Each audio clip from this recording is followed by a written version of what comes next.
internets! Hello, you absolute lovelies. Let's talk all about Alien Earth, episode 6, which brings us back to our main cast and crew after a one-episode throwback, which gave us some interesting context to our antagonist, but now we've got our main protagonist back in a very interesting way, and I think that subversion is about to happen again with episodes 7 and 8. So, going to be diving into full spoilers for episode 6 of Alien Earth. If you're new to this page, I cover movies, I cover TV, and I love covering comic books, the books themselves. I read about 50 to 70 comics a week, so everything I review, whether it's movies or TV, comes from that love of nerd genre lens. So if you're into any of that stuff, please hit that subscription bell. Also, please let me know in the comments below what you're thinking of Alien Earth so far. Let me know what you thought of this 6th episode as we reach this final act, basically. I do feel like this was the beginning of our 3rd act. It's a ramping up of escalation and action, and I think the next 2 episodes, our final 2 episodes of this season, are going to be effectively a part 1 and part 2 of a movie of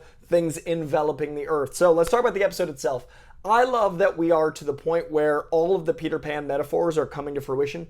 We've got Boy Cavalier, who is our Peter Pan. There's a lot of imagery in this episode of him flying, of him acting like a child, of him being impish, but there's also like a malevolent tone to the way he's reading the book and what's happening there. Wendy, our lead, played by Sydney Chandler, is disavowing her fake name, but also she, like Wendy and Peter Pan, talks to both the adults and the children. In this, she talks to both the humans, the synths, and the actual aliens themselves.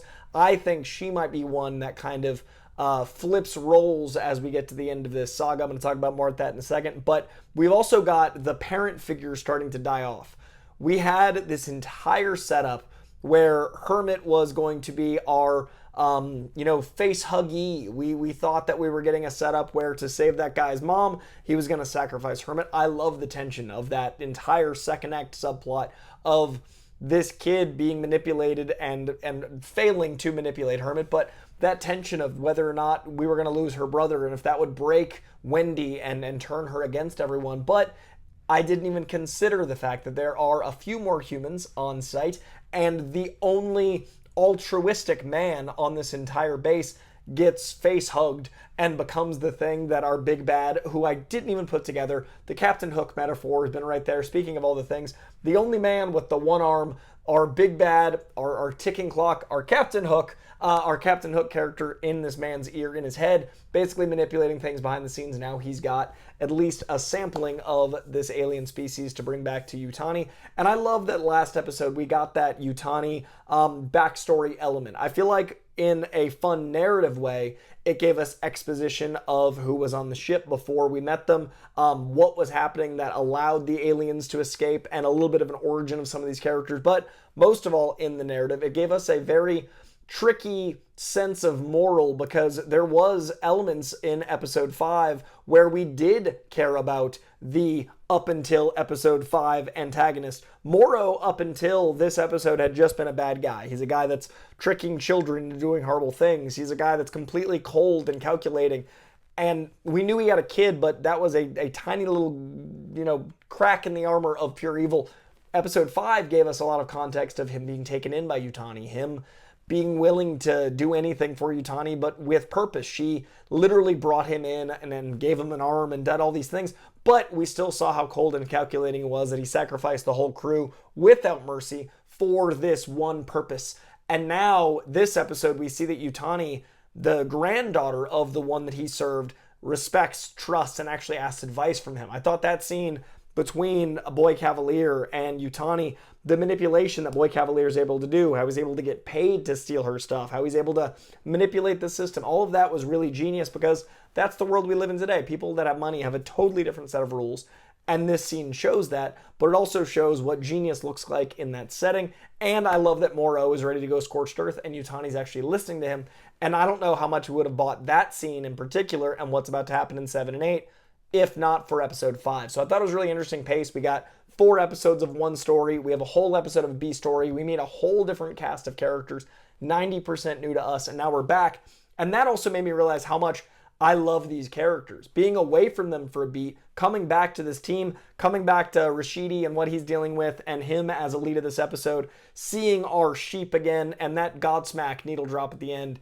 The lyrics of that song being about I and manipulation, and like it fits so perfectly. Also, Noah Hawley and I clearly have the same taste of music, especially from the early 2000s. I was such a early 2000s hip hop guy with like Young Buck and G Unit and Dipset and all that, but I was also a huge nu metal guy with Tool and Rage Against the Machine and Godsmack, and this feels much more like the latter. A lot of bands I saw in high school. Really great music. Love to hear Godsmack get some love on Alien Earth. I digress. We really come back to this team and we realize how much we care about characters like Kirsh.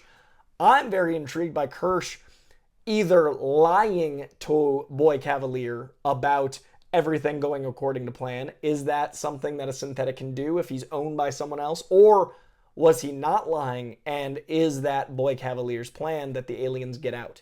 Because we've seen, especially with episode 5, another thing episode 5 gave us was the revelation that Boy Cavalier's been planning this well before the actual incident. He'd been planning this while the hybrids are being developed because he's the one that engineered the ship to land where it was, which also gave us a lot more of that, aha, I know something you don't, in the Yutani argument, because he very cleverly was like, well, what if you weaponized the ship? What if it was a target? What if, and knowing that he's the one that made this happen, very interesting to see his side, because what if he is the one that wants this to happen? So Kirsh is following orders. Now, Kirsh has been very cold and calculating. I love the conversation between him and Morrow, and that I think is going to come into play in the final 2 episodes with what it is to be human. That's the question the show has been asking.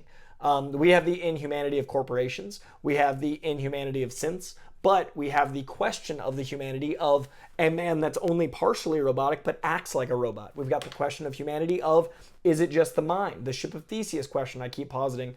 What is it to be a person, and how many parts have to be replaced and gone away until the person goes away? And now with our lead, Wendy, speaking to the alien, I'm curious, especially after that line of dialogue to the doctor, to our mother figure. Our father figure died. That married couple, the father of the Lost Boys, has been killed by one of them. Now the mother is betraying them, and it seems like Wendy is going to blame humanity. They're the worst of them. They're the problem. So once we lose that, is it going to be Wendy siding with the Xenomorphs? Is she going to see the hive idea as better? I think the only thing keeping her human is Hermit, and I think Hermit doesn't make it out of episode 7, so she's already defending them. She's already understanding where they come from. Is that going to be something where the show ends and it's going to be hybrids with Xenomorphs invading the Earth? Are we going to see aliens invade the Earth in 7, or does it happen at the end of 8, setting up a season 2? Because the show isn't written as a limited series. It's being written as a series that will continue on. So I'm very curious where episode 7 ends us and where episode 8 ends us. And either way, I don't know if Wendy's going to stay on our side of humanity. And what is humanity? She's physically not, but mentally is. And now we've seen that the humans that are purely human are willing to manipulate that. At least the mother was. The father figure wasn't. So really digging that. Good to see Curly come back. Good to see Smee come back. Really great to live with these characters again. Really impressed by this whole ensemble cast because of how much I really realized I cared about them coming back to them. So really dug this episode. I think this is probably my second favorite episode, second only to the first or second. Those first 2 episodes as a pair was really something special. This was incredible. It juggled a lot. Got to see the evolution of the animals. Got to see a new creature in this episode that was willing to melt and eat a synth. Got to see how smart that sheep is. Very curious how that plays very, very soon. The watchful eye of the sheep concluding the episode. Obviously, that's going to be something big next episode. And we got to see our little baby Xeno grow up and become like an adolescent Xeno that I'm very worried about. So all of that and more. Really dug the episode. Let me know what you thought in the comments below. What do you think is going to happen in episode 7? Do you think Alien Earth starts with 7, where some shows have that big penultimate episode, and 8 is more of a denouement? Or do you think it's going to be episode 8 ends with them invading the Earth? Do you think Wendy/Sydney Chandler stays on our side? All these questions.